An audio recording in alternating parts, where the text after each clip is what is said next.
கிறிஸ்து இயேசுவில் மிகவும் அதிகமாக நேசிக்கப்படுகின்றவர்களே, மீண்டுமாக இந்த செப்டம்பர் மாதத்தில் 3ஆம் நாளிலே உங்களை சந்திப்பதிலே மிகுந்த மகிழ்ச்சி அடைகிறோம். கர்த்தருடைய கிருபையினாலே இந்த காலை வேளையில் நாம் ஆண்டவருடைய கிருபையினாலே ஜீவனோடு இருக்கிறோம். இந்த நாளின் காலை நேர இறை தியானத்தை நாம் ஆரம்பிப்போம். ஆரம்பம் பிதா, குமாரன், பரிசுத்த ஆவியின் திரியேக நாமத்தில் உள்ளது. ஆமேன். ஜெபிப்போம். மகா இரக்கமும் கிருபை நிறைந்த நல்ல ஆண்டவரே, எங்கள் ராஜாதி ராஜாவே, கர்த்தாதி கர்த்தாவே, இது இந்த ஆசீர்வதிக்கப்பட்ட மனமகிழ்வான இறைவா, செப்டம்பர் மாதம் 3ஆம் நாளின் காலை வேளைக்காக நன்றி செலுத்துகிறோம். கடந்து போன இரவில் எங்களோடு கூட இருந்தீர்.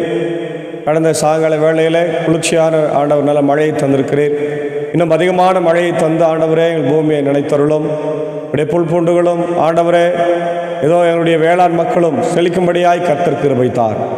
இந்த காலை வேளையிலும் இப்படி இறை வார்த்தையினாலே எங்களை போஷித்தருளும். இப்படி தேவைகளை சந்தியும், இப்படி பணிகளையும் பயணங்களையும் ஆசீர்வதியும். இந்த இறை வார்த்தை எங்கள் வாழ்க்கைக்கு ஆசீர்வாதமாக இருக்கும். இதை கேட்டு பயன்பெறுகிற எல்லா மக்களுடைய ஆண்டவர் வாழ்விலே ஆசீர்வாதம் தங்கியிருக்கட்டும். இந்த குழுவாய் நாங்கள் ஆண்டவர் இந்த ஊழியத்தை செய்கிற போது எங்களையும் ஆண்டவர் எடுத்து நீர் பயன்படுத்தும். நாளின் நிறை செய்தி, பாடல் வேலை, ஜெப வேலை, இசை வேலை எல்லாவற்றையும் கர்த்தர் ஆசீர்வாதம் இயேசுவின் மூலம் ஜெபிக்கும் நல்ல பிதாவே, ஆமேன். காலை வேளையில் ஆண்டவரை துதிக்கும்படியாக 400வது பாடலாகிய எந்நாளுமே துதிப்பா என்ற பாடலை சாரோடு இணைந்து நாம் பாடும்.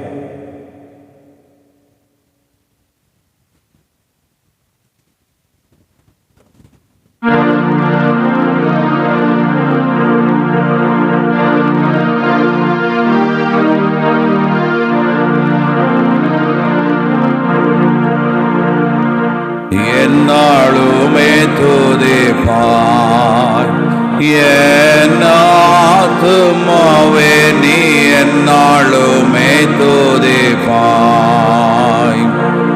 எந்நாள் வரையிலே உன்னதனார் செய்த, எந்நாள் வரையிலே உன்னதனார் செய்த எண்ணில்லா நன்மைகள் யாவும் மறவாது எந்நாளுமே துதிப்பாய்.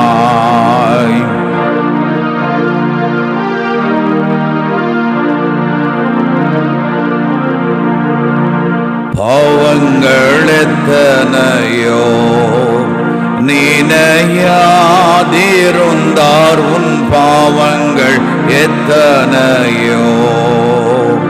பாழான நோயை அகற்றி குணமாக்கி, பாழான நோயை அகற்றி குணமாக்கி, பாரினில் வைத்தமா தயவை நினைத்து எந்நாளுமே துதிப்பாய்.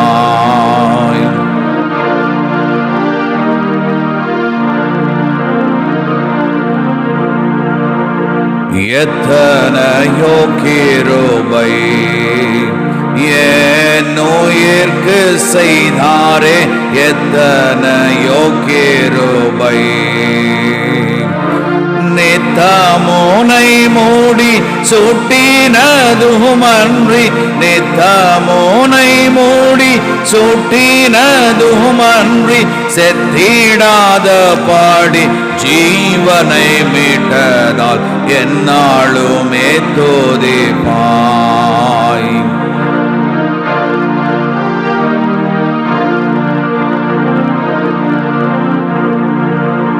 நன்மையாலும் வாயை நிறைத்தாரே பூர்த்தியாய், நன்மையாலும் வாயை.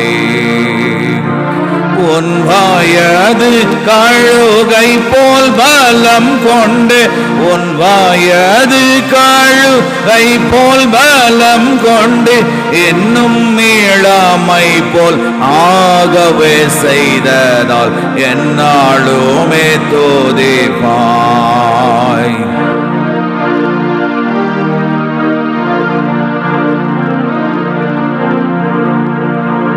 பூமிக்கும் வானத்துக்கும் உள்ள தூரம் போலவே, பூமிக்கும் வானத்துக்கும் சாமி சாமீபாயமுள்ளவர்கள் மேல் அவர் அருள், சாமீபாயமுள்ளவர் மேல் அவர் அருள், சாலவும் தங்கோமே சத்தியமே ஏது என்னாலுமே தோதேபாய்.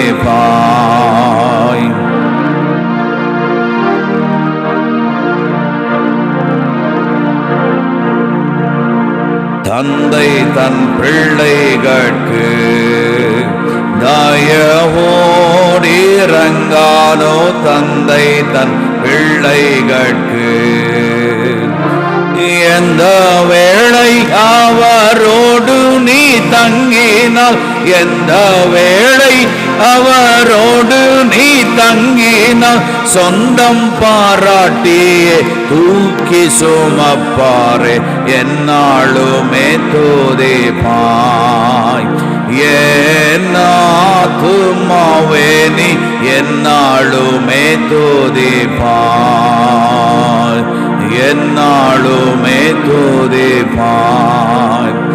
ஏனாத்துமாவே நீ என்னாலுமே தோதேபாய்.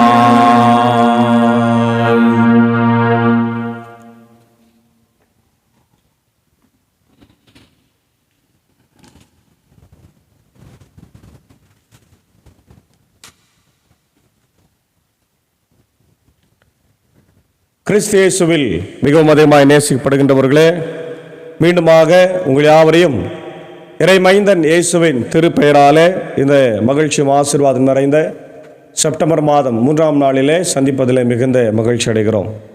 இந்த நாளிலும் நாம் தியானிக்கும்படியாக தெரிந்து கொண்ட திருமறை பகுதி அது ஏசாயாவின் தீர்க்க தரிசன புத்தகம் 35ஆம் அதிகாரத்தில் இருக்கின்ற இறை வார்த்தைகள். இதை நம்ம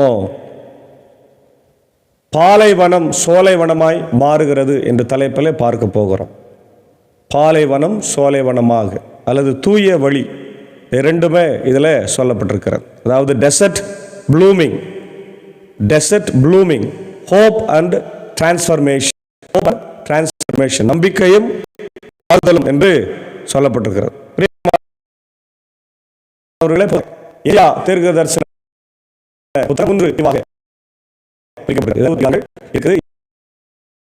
இது கூறுகிறது. It is called a miniature Bible அப்படின்னு சொல்றாங்க. இதுல கடவுளுடைய திருமறையை படித்ததற்கு சமமாகவும் இது இருக்கிறதாகவும் சொல்லப்படுகிறது. இதில் 1 முதல் 39 அதிகாரங்கள் சிறையிருப்புக்கு முன்பும், 40 முதல் 55 அதிகாரங்கள் சிறை இருப்பிலும், 56 முதல் 66 சிறைப்பிலிருந்து திரும்பி வருகிற போதும் சொல்லப்பட்டது. இந்த 35ஆம் அதிகாரம் சிறையிருப்புக்கு முன்பாக சொல்லப்படுகிறது.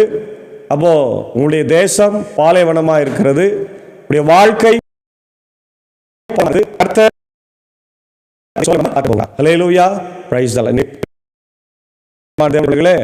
நிறைய பேருடைய வாழ்க்கை இன்னைக்கு பாலைவனமா இருக்கு. எங்க பார்த்தாலும் கஷ்டம் இல்லையா, எனக்கு ஈடுல என் வாழ்க்கையில எதுவுமே சுத்தி பெறவில்லை என்று சொல்லி இன்னைக்கு அநேக மக்கள் கஷ்டத்துல மனபாரத்துல கண்ணீரோடு இருக்கிறத நம்ம பார்க்கிறோம். அவங்களுக்கு எல்லாம் ஆண்டவர் சொல்றாரு, உங்க வாழ்க்கை பாலைவனமா இருக்கிறதா, எங்க போகிறது என்று தெரியாம நீங்க அலைந்து தெரிந்து கொண்டிருக்கிறீர்களா, திசை தெரியாமல் இருக்கிறீர்களா, பாதை தெரியாமல் போய் கொண்டிருக்கிறீர்களா, கவலைப்படாதீங்க. ஆண்டவர் உங்கள் வாழ்க்கையை சோலைவனமாக மாற்றப் போகிறார். ஹல்லேலூயா. பாலைவன சோலை என்று சொல்லுகின்ற இந்த வார்த்தையின்படி பாலைவன சோலையாக உங்கள் வாழ்க்கையை ஆண்டவர் பசுமையாக மாற்றப் போகிறார். அதான் சொல்றாரு, the desert blooming, hope and transformation. நம்பிக்கையும் மாறுதலும் மிக முக்கியமான ஒரு காரியமாக நம்முடைய வாழ்க்கையில இருக்கும் என்று இங்க ஏசாயா தீர்க்க தரிசனத்தை சொல்றார் இல்லையா. அதாவது உங்களுடைய தேசம் மீண்டு எழுந்து வரும். the restoration, the promise of restoration, மீண்டும் கட்டப்படும். உங்கள் தேசம் அழிக்கப்பட்டிருக்கிறது இல்லையா, மக்களால, போர்னால, பிரச்சனைனால, பல அரசர்களால் அழிக்கப்பட்டிருக்கிறது. நிச்சயமாக கடவுள் அதை மீண்டும் கொண்டு வருவார். the days of restoration அல்லது the promise of restoration இல்லையா. கட்டி எழுப்பப்படும் என்ற ஒரு வாக்குத்தத்தம் கொடுக்கப்படுகிறது. அதே போல future transformation of the desert symbolizing hope and renewal. நம்முடைய பாலைவனத்தை ஆண்டவர் மாற்றுவது இங்கே என்ன சொல்லப்படுகிறதுனா எதிர்காலத்தில் நமக்கு கொடுக்கப்படுகிற நம்பிக்கையாக இருக்கிறது இல்லையா. நம்பிக்கை அதே நேரத்தில் புதுப்பிக்கிற ஒரு காரியம். நம்பிக்கையும் புதுப்பித்தலும் நம்முடைய வாழ்க்கையில் நடைபெறும் என்று சொல்றோம். அப்போ முதல் 1-2 வசனத்தில் பார்த்தீங்கன்னா the desert blooming, டெசர்ட் என்று சொல்லுகின்ற பாலைவனம் அது அழகாக மாறுகிறது. பாலை நிலமும் பால் வெளியும் அகமகிழும், பொட்டல் நிலம் அக்களிப்படைந்து லீலி போல் பூத்து குலுங்கும். அது வளமாய் பூத்து குலுங்கி மகிழ்ந்து பாடி களிப்படையும். லெபனோனின் எழில் அதற்கு அளிக்கப்படும், கர்மேல் சாரோனின் மேன்மை அதில் ஒளிரும். ஆண்டவரின் மாட்சியும் நம் கடவுளின் பெருமையையும் அவர்கள் காண்பார்கள். பாருங்க, the desert is blooming இல்லையா. கடுவெளியும் பால்வெளியும் அங்க என்ன ஆகுனாக்கா அகமகிழ்கிறதா இருக்கிற, செடிகளே இல்லாத பொட்டல் காடாக தண்ணீர் இல்லாத இருக்கிற அந்த நிலம் ஆசீர்வாதமாய் மாறுகிறது. அது வளமாய் பூத்து குலுங்குகிறது. லெபனோனின் எழில் அதற்கு கொடுக்கப்படும் என்று சொல்லப்படுகிறது. கர்மேல் சாரோனின் மேன்மை அதற்கு கொடுக்கப்படும் என்று சொல்லப்பட்டிருக்கிறது. அப்போ the miraculous transformation of the desert into a blooming garden. பாலைவனத்தில் எந்த செடியும் நம்ம பார்க்க முடியாது, ஆனால் அது என்னவா மாற்றப்படுகிறது, ஒரு அழகான தோட்டமாய் மாற்றப்படுகிறது. தோட்டம் என்று சொன்னால் எப்படி இருக்கும், பல வகையான மரம் இருக்கும், பல வகையான செடிகள் இருக்கும், கொடிகள் இருக்கும், பச்சை பசேல் என்று காட்சி அளிக்கும். அங்கே ஒரு ஓடை இருக்கும், தண்ணீர்கள் போய் கொண்டிருக்கும். அந்த மாதிரி ஒரு இடமாக அந்த டெசர்ட் பாலைவனம் மாற்றப்படும் என்று சொல்லுகிறார். அதே போல the symbolism of hope and renewal, இது வந்து எதற்காக சொல்றாங்கன்னா நம்பிக்கையும் புதுப்பித்தலும் நம்ம வாழ்க்கையில் நடைபெறும் என்பதை இந்த பகுதி விளக்குகிறதா இருக்கு. ரெண்டாவது ஸ்ட்ரென்த் ஃபார் த வியரி இல்லையா, சோர்ந்து போய் இருக்கிற மக்களுக்கு சத்துவத்தையும் பலத்தையும் தருகிற ஆண்டவராக இருக்கிறார். ஹல்லேலூயா. இன்னைக்கு எத்தனையோ மக்கள் தங்கள் வாழ்க்கையில சோர்ந்து போய் இருக்கிறாங்க, பலவீனமா இருக்கிறாங்க. குறிப்பா ஏழை எளிய மக்களுக்கு இருக்கிற ஒரே பிரச்சனை என்ன, பொருளாதாரம் தான். பணம் இல்லாதனால அவங்க வாழ்க்கையில் எதுவுமே செய்ய முடியல, வாழ்க்கையில் மேலே வர முடியல, பிள்ளைகளை படிக்க வைக்க முடியல, பிள்ளைகளுக்கு திருமணம் செய்ய முடியல, ஒரு நல்ல வீடு இல்லை, ஒரு நல்ல சாப்பாடு இல்லை, நல்ல துணிமணி இல்லை இல்லையா. அதுதான் ஏழைகளுக்கு இருக்கிற பெரிய கவலை. ஆனால் கொஞ்சம் நடுத்தர மக்களுக்கு வந்தீங்கன்னா எல்லாத்துலேயும் கஷ்டம் இருக்கும். பணம் இருக்கும், கொஞ்சம் கஷ்டமாக இருக்கும், பணம் கொஞ்சம் தேவைப்படும். அதே நேரத்தில் வியாதி, பலவீனம், துன்பம், இந்த மாதிரி பல கஷ்டங்கள் நடுத்தர குடும்பத்துக்கு.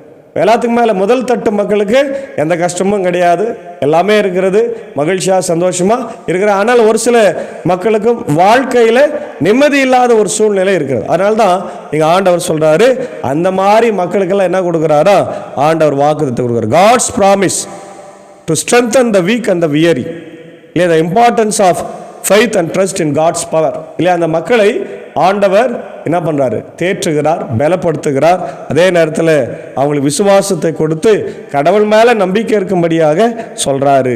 தளர்ந்து போன கைகளை திடப்படுத்துங்கள், தள்ளாடும் முழங்கால்களை உறுதிப்படுத்துங்கள், உள்ளத்தில் உறுதியற்றவர்களை நோக்கி திடன் கொள்ளுங்கள், அஞ்சாதீர்கள், இதோ உங்கள் கடவுள் பழி தீர்க்க வருவார், அநீதிக்கு பழிவாங்கும் கடவுளாக வந்து உங்களை விடுவிப்பார் என்று சொல்லுங்க. மற்றவர்கள் எல்லாரையும் அழித்து போடுவார். உங்களுக்கு விரோதமாக யாரெல்லாம் என்னென்ன செய்தார்களோ அதெல்லாம் மாற்றப்படும் என்று ஆண்டவர் இங்கே சொல்லுங்க. வாழ்க்கை ஆசீர்வாதமாக இருக்கும், நான் வந்து உங்களுக்கு நியாயம் தீர்ப்பேன் என்று சொல்கிறார். மூணாவது மிராக்கிள்ஸ் அண்ட் வண்டர்ஸ் 5-6 வசனத்தில் சொல்றாரு, the miraculous healing and restoration of sight, hearing and speech இல்லையா. இன்னைக்கு மிக முக்கியமான அந்த பிரச்சனை இருக்கிறது, காது கேளாதவங்களுக்கு, வாய் பேச முடியாதவங்களுக்கு, பார்வையற்ற மக்களுக்கு. இதெல்லாம் ஃபிசிக்கலி சேலஞ்ச். இன்றைக்கி நாம் பார்க்குறோம் தமிழ்நாட்டில் அநேக இடங்களில் இந்த மக்கள் போராடி கொண்டிருக்கிறாங்க. தங்கள் வாழ்வாதாரத்துக்காக அரசாங்கத்தை அவங்க பார்த்து போராடுறாங்க. தேவைகள் நிறைய சந்திக்கணும், எங்களுக்கு சலுகைகள் வேணும், எங்களுக்கு வேலை வாய்ப்புகள் வேணும் என்று சொல்லி அவங்க போராடி கொண்டிருக்காங்க. காரணம் என்னன்னா, அவங்களை இந்த சமூகம் என்ன பண்ணுது, ஒதுக்கி ஒதுக்கி வைக்கிறாங்க. அவங்கள மனுஷனாவே மதிக்க மாட்டேன்றாங்க. அதனால தான் அவங்க அரசாங்கத்தை எதிர்த்து கூட அவங்க என்ன பண்றாங்க, போராட்டங்களை செய்யறாங்க. அப்போ ஆண்டவர் என்ன பண்றாரு, அவங்கள குணப்படுத்துகிறார், சுகப்படுத்துகிறார் இல்லையா. ஹீலிங் அண்ட் ரெஸ்டோரேஷன், அதை மீண்டும் கட்டி எழுப்புகிறார். அவங்களுக்கு சுகத்தையும் கொடுக்கிறாரு, அவங்க வாழ்க்கையை மீண்டும் கட்டி எழுப்புகிறார் இல்லையா. பார்வை அளிக்கிறார் இல்லையா, காது கேட்கும்படியாய் செய்கிறார், வாய் பேசும்படியாய் செய்கிறார். இப்போ இந்த அற்புதங்கள்லாம் எப்படி நடக்குதுன்னா, கடவுளுடைய அன்பும் கிருபையும் அங்கே ஆசீர்வாதம் இருந்தால் இது நடக்கும் என்று சொல்லப்படுது. அதான் சொல்ற, அப்போது பார்வையற்றோரின் கண்கள் பார்க்கும், காது கேளாதோரின் செவிகள் கேட்கும். அப்பொழுது கால் ஊனமுற்றோர் மான் போல் துள்ளி குதிப்பார், வாய் பேச முடியாதோர் மகிழ்ந்து பாடுவார். பாலை நிலத்தில் நீரூற்றுகள் பீரிட்டு எழும், வறண்ட நிலத்தில் நீரோடைகள் பாய்ந்து ஓடும் இல்லையா. ரொம்ப அழகா சொல்றார். அதான் நாலாவது, வாட்டர்ஸ் இந்த வில்டர்னஸ். வாட்டர்ஸ் இந்த வில்டர்னஸ், அதாவது பாலைவனத்தில் எங்கேயுமே தண்ணி இருக்காது. நீங்கள் பார்த்தீங்கன்னா பாலைவனத்தில் பயணம் பண்ணுறவங்க தண்ணீரை அவங்க அதிகமாக எடுத்துன்னு போவாங்க.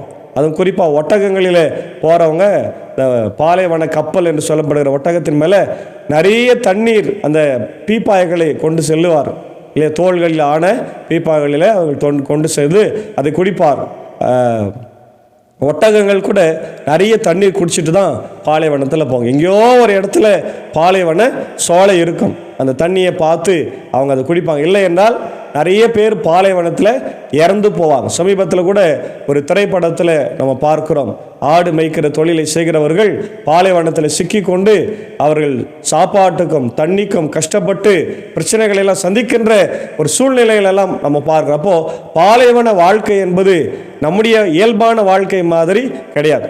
அங்கே எந்த விதமான மக்கள் நடமாட்டமும் இருக்க மாட்டாங்க, எந்த கடைகளும் இருக்காது இல்லையா, எந்த போக்குவரத்து வசதி இல்லை, மழை கிடையாது, பகலிலே வெயில், கடுமையான வெயில், இரவிலே கடுமையான குளிர், மரம் செடி கொடி எதுவுமே இல்லாத ஒரு இடமா இருக்கும். அங்கே போகிற மக்கள் எல்லாம் இறந்து போவாங்க. இதுதான் அங்கே நடக்கும். ஆனால் ஆண்டவர் அங்கே என்ன செய்கிறாரா, அந்த இடத்துல தண்ணீர் தடாகமாய் மாற்றுகிறார். ஹல்லேலூயா, பிரைஸ் தி லார்ட். பார்த்தீங்களா, இஸ்ரவேல் மக்கள் கூட அந்த பாலைவன நிலத்தில் போகும்போது தண்ணீர் வேணும் தண்ணீர் வேணும் கேட்கும்போது ஆண்டவர் என்ன பண்ணார், பாலைவனத்தை சோலைவனமாய் மாற்றினார் இல்லையா. பாறையில் இருந்து தண்ணீர் அவங்களுக்கு மதுரமாய் அவங்க ஆண்டவர் கொடுக்கிறார். அப்போ நம்முடைய வாழ்வை கூட ஆண்டவர் பாலைவனமாக இருந்தால் சோலைவனமாய் அதில் தண்ணீர் நிரம்பத்தக்கதாக மாற்ற போகிறார். அல்லேலூயா. The transformation of the desert into a lush oasis, அதாவது பாலைவன சோலை என்று சொல்வார்கள். அந்த ஒயாசிஸை ஆண்டவர் அந்த இடத்துல மாற்றுகிறார். நம்மளுக்கு தேவையான எல்லா தண்ணீரை அங்கே தருகிறார் என்று நம்ம பார்க்கிறோம். The symbolism of spiritual refreshment and nourishment. நம்முடைய வாழ்க்கையில் இது எதை குறிக்கிறது என்றால், ஆண்டவர் நமக்கு எல்லா விதமான ஆவிக்குரிய சக்தியை, ஆற்றலை, பலத்தை தந்து, மகனே இன்னும் நீ போக வேண்டிய தூரம் இருக்குது, போப்பா, நீ புறப்பட்டு போ என்று சொல்லி அன்றைக்கு எலியாவுக்கு ஆண்டவர் சொன்னதை போல இன்னைக்கு நமக்கும் சொல்லுகிறார். எழுந்து சாப்பிடு, நீ தண்ணீர் குடி, புறப்பட்டு போ என்று நம்முடைய வாழ்க்கையில் ஆவிக்குரிய வாழ்க்கையை பலப்படுத்துகிற ஆண்டவராய் இருக்கிறார். அதான் சொல்றார், கனல் கக்கும் மணல் பரப்பு நீர் தடாகமாய் மாறும், தாகமுற்ற தரை நீரூற்றுகளால் நிறைந்திருக்கும், புள்ளநரி தங்கும் வளைகள் எங்கும் கோரையும் நாணலும் முளைத்து நிற்கும், அங்கே நெடுஞ்சாலை ஒன்று இருக்கும், அது தூய வழி என்று பெயர் பெறும், தீட்டுப்பட்டோர் அதன் வழியாய் கடந்து செல்லார் இல்லையா. அவ்வழி வரும் பேதையரும் வழி தவறி செல்லாரும், அங்கே சிங்கம் இராது, அவ்வழியில் கொடிய விலங்குகள் செல்வதில்லை, காணப்படுவதும் இல்லை, மீட்பு அடைந்தவர்களே அவ்வழியில் நடப்பார்கள், ஆண்டவரால் விடுவிக்கப்பட்டோர் திரும்பி வருவர், மகிழ்ந்து பாடிக்கொண்டே சியோனுக்கு வருவர், அவர்கள் முகம் என்றுமுள்ள மகிழ்ச்சியால் மலர்ந்திருக்கும், அவர்கள் மகிழ்ச்சியும் பூரிப்பும் அடைவார்கள், துன்பமும் துயரமும் பறந்து ஓடும். அல்லேலூயா, பிரைஸ் தி லார்ட். பார்த்தீங்களா இல்லையா. அப்போ என்ன சொல்றாரு, தேர் இஸ் இந்த ஹைவே இன்றைக்கி நம்ம பார்க்குறோம். ஒரு காலத்தில் சிங்கிள் ரோடாக இருந்துச்சு. இப்போது ஹைவே போட்டிருக்குறாங்க. 4 ரோடு 6 ரோடு இல்லையா, 3 இந்த பக்கம் பிரிட்ஜே போடுறாங்க. எந்த விதமான டிஸ்டர்பன்ஸ் இல்லாமல் வாகனங்கள் அது நேராக செல்லும் இல்லையா. கடற்கரைக்கு சென்று எல்லா வியாபார பொருளுக்கு அங்கே சேர்க்கும். சென்னையிலேருந்து பெங்களூர்லேருந்து சென்னை, அதே போல் பல பட்டணங்களை இணைக்கின்றதாக இருக்கிறது ஹைவே. இன்றைக்கி இந்த ரோட்னால் பல காரியங்களை நம்ம வாழ்க்கைக்கு ஆசீர்வாதமாக பெற்றோர். நேரம் குறைகிறது, போகிற இடம் குறைகிறது, எல்லாமே ஆசீர்வாதமாக நமக்கு இருக்குது. அதுபோல் இந்த கடவுளுடைய ஹைவே என்பது அது எப்படி இருக்குதுன்னா பரிசுத்தமாக இருக்கிறது. அல்லேலூயா, ஹோலினஸ். அந்த இடத்துல தீங்கான எந்த மிருகங்களும் வராது இல்லையா. சிங்கம், புலி, கரடி, ஓநாய் எதுவுமே வராது. அதான் சொல்றாரு, God's people through the transformed desert the safe passage. அவங்க ஆசீர்வாதமாய் சமாதானமாய் நடந்து போவார்கள், பாதுகாப்பாய் நடந்து போவார்கள். அவர்களுக்கு எந்த தீங்கும் அங்கே வராது என்று சொல்லப்படுகிறது.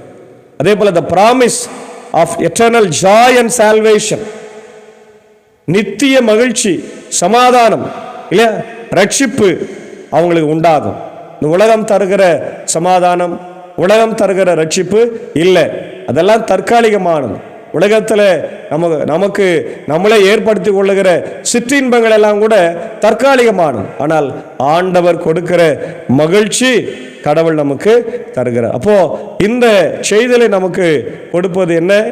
ஹோப் அண்ட் டிரான்ஸ்ஃபர்மேஷன் இல்லையா. நமக்கு ஆண்டவர் நம்பிக்கையும், அதே நேரத்தில் நம்முடைய வாழ்க்கையை மாற்றுகிறார் இல்லையா. அதே நேரத்தில் கடவுளுடைய வல்லமையிலும் அவருடைய வாக்கு தத்துவத்திலும் நம்பிக்கை கொள்ள வைக்கின்றார். கடவுளுடைய பிரசன்ஸ் நம்ம கூடவே இருக்கிறது இல்லையா. அதனால அவரிலே நம்ம அந்த சக்தியை தேட வேண்டும். அதே போல ஆண்டவருடைய அற்புதமான பணிகள் நம்மோடு கூட இருக்கிறது. அவருடைய வழியில நம்ம நடந்தால் நமக்கு பாதுகாப்பு இருக்கிறது என்று சொல்றார். ஏசாயா 51:3 கூட பார்க்கிறோம், சீயோனை ஆசீர்வாதமாய் மாற்றுவேன் என்று சொல்லுகிறார். மத்தேயு 11:5 அற்புதங்களை செய்கிறார். யோவான் 16:22 இல்லையா, பிரச்சனைகள் கஷ்டங்கள் இருக்கிற சூழ்நிலையில எல்லாவற்றையும் மாற்றுகிறார். வெளிப்படுத்தின விசேஷம் 21:4 பார்க்கிறோம், அங்கே எந்த விதமான கண்ணீரும் கவலையும் இல்லை என்று சொல்லப்பட்டிருக்கு. அப்போ கடவுள் நம்முடைய வாழ்க்கையில ஆசீர்வாதமா எல்லா காரியங்களும் மாற்றார். ஒருவேளை நம்ம வாழ்க்கை பாலைவனமா இருக்கலாம், நம்பிக்கையற்று போயிருக்கலாம் இல்லையா, ஆண்டவர் அதை சோலைவனமாய் மாற்றப் போகிறார். அல்லேலூயா. பாலைவனமெல்லாம் சோலைவனமாய் மாறும் என்ற பாடல் இருக்கிறது. அதுபோல நம்முடைய வாழ்க்கையில ஆண்டவர் பாலைவனத்தை எல்லாம் சோலைவனமாய் மாற்றுகிற காலம் இன்னும் நம்ம கையில் இருக்கிறது என்பதை உணர்ந்து இந்த உலகத்திலே ஆண்டவருக்கு நாம் நன்றி செலுத்தி ஆண்டவருடைய வார்த்தையிலே மகிழ்ச்சியோடு இருந்து வாழ தூய ஆவியானவர் தாமே இந்த கால வேளையிலே நம்மை ஆசீர்வதித்து காப்பாராக. ஆமேன். ஜெபம் செய்வோம். மகா இரக்கமும் கிருபை நிறைந்த நல்லாண்டவரே, எங்கள் ராஜாதி ராஜாவே, கர்த்தாதி கர்த்தாவே, இந்த ஆசீர்வதிக்கப்பட்ட மனமகிழ்வான கால வேளைக்காய் நன்றி ஆண்டவரே. இந்த கேட்ட வார்த்தைகளுக்காய் ஸ்தோத்திரம். எங்கள் வாழ்க்கையும் பாலைவனமாக இருக்கிறது, அதை சோலைவனமாய் மாற்றுங்க ஆண்டவரே. இதை கேட்கின்ற உள்ளங்களிலே இல்லங்களில் எல்லாம் பாலைவனம் சோலைவனமாய் மாறட்டும். கவலைகள், கஷ்டங்கள், பிரச்சனைகள், வேதனைகள் எல்லாம் என் தேவன் நீர் அவர்களுக்கு மாற்றி ஆசீர்வதிக்க வேண்டுமாய் நான் ஜெபிக்கிறேன் ராஜா. இந்த ஆண்டவரே வார்த்தைகளை கேட்கின்ற வெளிநாட்டு வாழ் மக்களுக்காக, கிறிஸ்தவர்களுக்காக ஆண்டவரை, கிறிஸ்தவர் அல்லாதவர்களுக்காக, வியாதியிலே, பலவீனத்தில், துன்பத்தில், மனபாரத்தில் இருக்கிற மக்களுக்காக, ஐயோ என் வாழ்க்கை பாலைவனமாகவே இருக்குது ஆண்டவர், இதை எப்பொழுது சோலைவனமாய் மாற்றப் போகிறார் என்கின்ற ஆண்டவரை, கஷ்டத்தில் துன்பத்தில் இருக்கிற எல்லாருடைய வாழ்க்கையை இந்த நாளிலே ஆண்டவரே சோலைவனமாய் மாற்ற வேண்டுமா ஜெபிக்கும். இந்த ஊழியத்தில் எங்களோடு இருக்கிற அப்படி அன்பர் சாருக்காக, அப்படியே ஆண்டவர் ஏஞ்சலின் அக்காவுக்காக, அன்பான பிள்ளைகள் மார்த்தால் மரியலுக்காக ஜபிக்கிறோம். குடும்பங்களை ஆசீர்வாதம் வழி நடத்துங்க. இப்படி சாக்கோ சாருக்காக, டீச்சருக்காக ஜபிக்கிறோம். இசை வழி பயணத்தில் எங்களோடு இருக்கிறார்கள், நன்றி செலுத்துவோம் ராஜா. அதே போல் பல்வேறு மக்கள் இதை யூடியூப் வழியாக, ஃபேஸ்புக் வழியாக, வாட்ஸ்அப் வழியாக பார்த்து கேட்டு பயன்பெற்று ஷேர் பண்ணுறாங்க. எல்லாருடைய வாழ்க்கையில் விடுதலை, சமாதானத்தை, இப்படி வாழ்க்கை பாலைவனமாய் இருந்தால் சோலைவனமாய் தேவன் மாற்ற வேண்டுமாய், தண்ணீர் தடாகமாய் மாற்ற வேண்டுமாய், வாழ்க்கை பாதையை சீராக்க வேண்டுமாய் நான் ஜெபிக்கின்றோம். இன்னைக்கு வியாதியில், பலவீனத்தில், துன்பத்தில், துயரத்தில், ஆண்டவரை கஷ்டத்தில் இருக்கிறவங்க எல்லாரையும் தேவன் கண் நோக்கி பார். குறிப்பாய் நம்முடைய இந்திய தேசத்திற்காக ஜெபிக்கிறோம். தேச தலைவர்களை ஆசீர்வதிங்க, நல்ல முறையில் எங்கள் தேசத்தை ஆளுகை செய்யட்டும். ஆண்டவருடைய ஜனாதிபதி, பிரதமர், அமைச்சரவை, நம்முடைய முதலமைச்சர், கவர்னர், அமைச்சருக்காக ஜெபிக்கிறோம். இப்படி தமிழ்நாட்டில் ஆண்டவர் எல்லா மக்களுக்காக, அனைத்து மாவட்ட ஆண்டவர் மக்களுக்காக, கலெக்டர்ஸ்க்காகவும், இந்தியாவில் இருக்கிற அனைத்து மாநிலத்த மக்களுக்காக ஜெபிக்கிறோம். ஆசீர்வதிங்க. உலக நாடுகளுக்காக ஜெபிக்கிறோம். அமைதி சமாதானம் ஏற்படட்டும். ஆண்டவர் இன்னும் உக்ரைன், ரஷ்யா போர், இஸ்ரேல், லெபனான் போர் எல்லாம் மாறட்டும் ராஜா. இயற்கை பேரிலிருந்து காத்தருளும். குறிப்பாய் இந்த நாளிலே தன்னுடைய பிறந்த நாளைக்கு நன்றி செலுத்துகிறேன். என்னுடைய செங்கலிகுப்பம் பரிசுத்த ஆண்டவரே ஜேம்ஸ் லூத்தரன் திருச்செம்புடைய ஆண்டவரே அன்புக்குரிய ஆசிரியர் திரு பழனிசாருக்காக, அவருடைய அன்பு துணைவியார் பெலிண்டா அக்காவுக்காக ஜெபிக்கிறோம். குடும்பங்களை ஆசீர்வதிங்க, வழி நடத்துங்க. அன்பான ஆண்டவரே பெற்றெடுத்த மகள் ஆண்டவர் பிள்ளை சாண்ட்ரின் ரித்திகாக ஜெபிக்கிறோம். இதோ பாண்டிச்சேரி இன்ஃபர்மேஷன் ஆண்டவர் டெக்னாலஜியில் பயோடெக் படித்து கொண்டிருக்கிறாள். நன்றி செலுத்துகிறோம். மகளை ஆசீர்வாதம். இந்த பிறந்தநாள் மகளுக்கு ஒரு பெரிய ஆசீர்வாதமாக இருக்கும்படியாக ஜெபிக்கிறோம். வாலிப பிள்ளை இருக்கிறபடினாலே வசனத்தின்படி தன்னை காத்துக்கொள்ள, விசுவாசத்தில் வளர, பெற்றோருக்கும் படிக்கின்ற ஆண்டவரை கல்லூரியில் இருக்கிற எல்லா ஆசிரியர் பெருமக்களுக்கும் கீழ்ப்படிந்து நடக்க கர்த்தர் கிருபைத்தார். அதே போல அன்புக்குரிய ஆயர் பேர்ணாம்பட்டு பகுதியில் ஆண்டவர் ஊழியம் செய்கிற அருள் திரு சாம்சன் ஆண்டவர் தயால் பிரபுக்காக ஜெபிக்கிறோம். இந்த நாளில் தன்னுடைய பிறந்த நாளை கண்டு நன்றி செலுத்துகிற போது நம்முடைய கிருபை ஐயரோடும் ஐரமா பிள்ளைகளோடு தங்கிடும். இந்த நாளில் பிறந்த நாட்களையும் திருமண நாட்களையும் காணுகின்ற எல்லா மக்களையும் ஆசீர்வதிங்க ராஜா. குறிப்பாக பலவீனமாய் படுக்கையிலே சுகவீனமாக இருக்கிற மக்களுக்கு ஆண்டவர் ஜபிக்கிறோம். கண்ணோக்கி பாரும். உடைய ராஜ்குமார் ஐயருக்கா, நிக்சன் ஐயருக்கா ஜபிக்கிறோம். ஆண்டவரே உடைய பலவீனங்களை மாற்றுங்க. இன்னும் யாரெல்லாம் ஆண்டவரே இந்த ஜபம் தேவைக்காக ஆண்டவர் வாஞ்சிக்கிறார்களோ எல்லாருக்காக ஜபிக்கிறோம். எல்லாருக்கும் விடுதலை சமாதானத்தை தந்து நீ வழிநடத்த வேண்டுமா நான் ஜெபிக்கிறோம். தொடர்ந்து நம்முடைய கிருபை இந்த நாளில் எங்களோடு இருக்கட்டும். நம்முடைய பணிகளையும் பயணங்களையும் ஊழியத்தையும் கர்த்தர் ஆசீர்வதியும். துதி கன மகிமை உமக்கே செலுத்துகிறோம். இறைமகனாம் இயேசுவின் மூலம் ஜெபிக்கிறோம் நல்ல பிதாவே, ஆமென். எல்லா தந்தை, மகன், தூயாவின் ஆசீர்வாதம் இந்த நாளில் நம்ம நீரோடு கொண்டிருப்பதாக. ஆமென்.